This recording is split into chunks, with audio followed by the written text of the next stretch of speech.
2 U.S. astronauts whipped through a third spacewalk outside the International Space Station on Sunday to rig parking spots for new U.S. space taxis.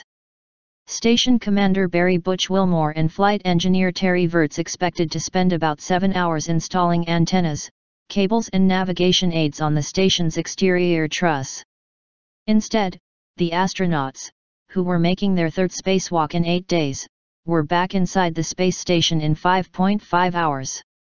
The purpose of the outings is to prepare berthing slips for spaceships being developed by Boeing and Space Exploration Technologies, or SpaceX.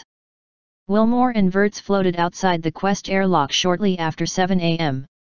EST, 12 o'clock GMT, a NASA television broadcast showed.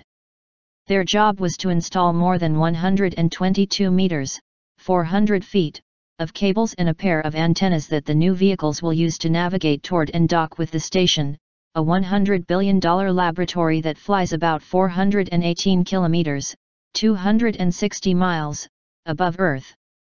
After the spacewalk, Virts reported that a small amount of water had seeped into his helmet, a situation that also occurred after a spacewalk last week. "It's no issue to crew safety," mission commentator Daniel Hewitt said. In July 2013, Italian astronaut Luca Parmitano nearly drowned when water began leaking into his helmet. NASA immediately aborted the spacewalk and suspended spacewalks while engineers figured out the cause of the problem. The incident with the suit Virts was wearing is unrelated, NASA said.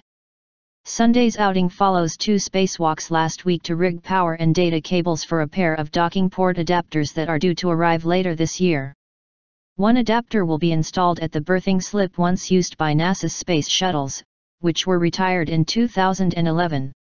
The second docking system will be located at an adjacent hatch on the Harmony connecting node. Since the shuttle's retirement, the United States has been dependent on Russia to fly crew to and from the station, a joint project in which 15 nations are involved. NASA aims to break Russia's monopoly before the end of 2017 by buying rides from Boeing and SpaceX.